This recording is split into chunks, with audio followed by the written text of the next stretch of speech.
Hey everyone, today we're going to be reading Potterwookie chapter 7, and for today's chapter, this is called Finding Solutions. Let's see what happens now.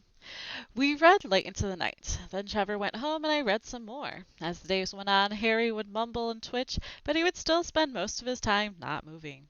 When we hang out in my room, I just read to him. I think he likes it. I've been tearing through the books about him, hoping to learn more. I know that somewhere in the stories there's a permanent solution to Harry's condition. Trevor's been reading too. He read the entire Harry Potter series a long time ago.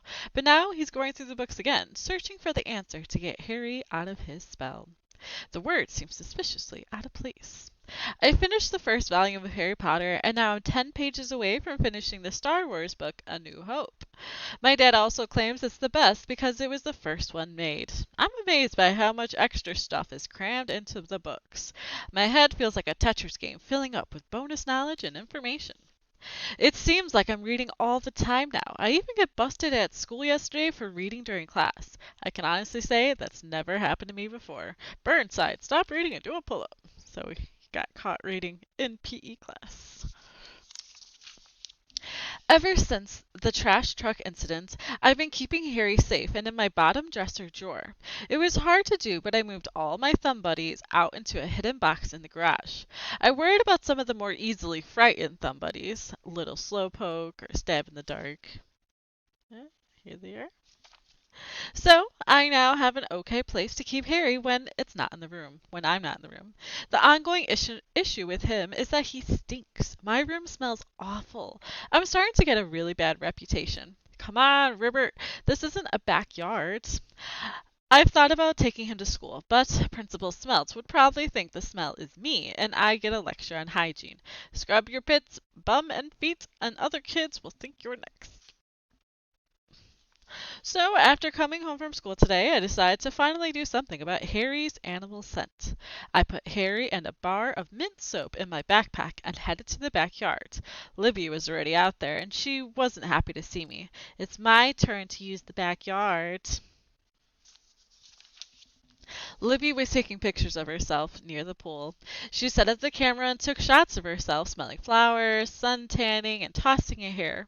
Libby claimed it's for some school art project, but I've never heard of one where you were assigned to make weird faces into a camera. There she is taking her selfies. Libby insisted that I go back inside. I told her that I had more important stuff to do than take pictures of myself, and she stormed off to tell on me.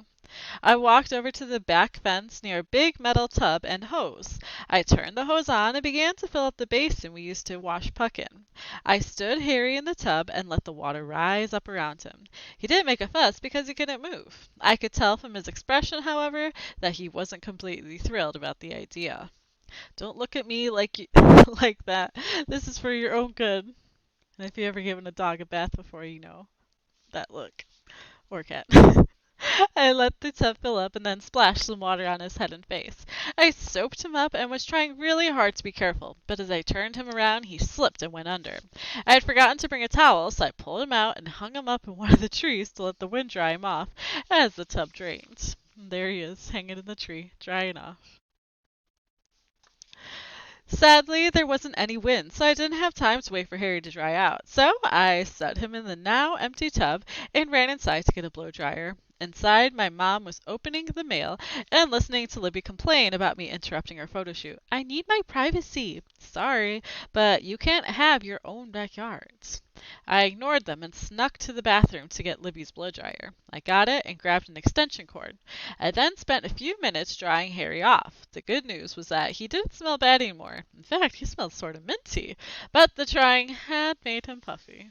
Here we go. Here's the puffy Potterwookie now. It took a little while to shove him into my backpack because of how fluffy he'd gotten. Sorry, this is just until you get inside. Poor Potterwookie, you can see his face popping out. Harry was silent, but I heard a strange noise coming from the other side of the fence. There was the rustling of leaves as something moved past around in Janae's front yards. My heart almost passed out. I could see something gazing back at me from one of the spaces at the top of the wall. Somebody was watching me. Dun dun dun. So I wonder what's going to happen in the next chapter then, and if we'll figure out who is watching Robert and Harry. All right, that's the end of chapter 7. Please make sure you do your questions for chapter 7, and I will be back in the next video for chapter 8. Bye.